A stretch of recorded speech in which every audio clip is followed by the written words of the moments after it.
passé la plupart de ma vie à l'étranger, en langue étrangère. Et donc peut-être mon rapport au français, au roman et à l'histoire de la littérature est peut-être un peu décalé par rapport à ce qu'on pourrait attendre d'un auteur francophone.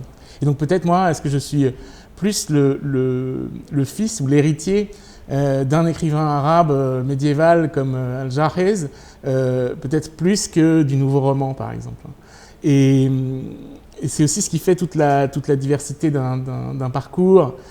Et bien sûr, même si j'ai toujours été un grand passionné, grand lecteur de littérature francophone, j'ai aussi énormément de racines dans les littératures arabes et persanes, et aussi maintenant, depuis pas loin de plus de 20 ans, dans les littératures hispaniques ou allemandes.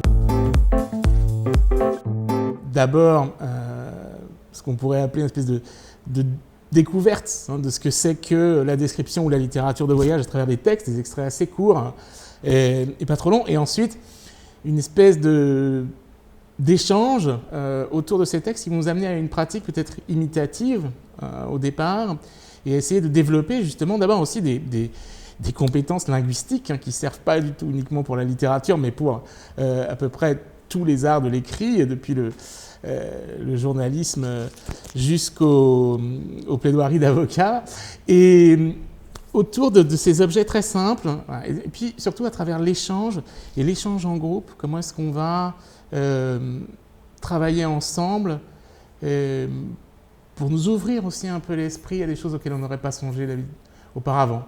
C'est un peu l'image comme ça mentale que je me fais de ces cours, mais qui sont avant tout forcément interactifs. C'est un peu l'idée et le principe de cette aventure. Sciences Po.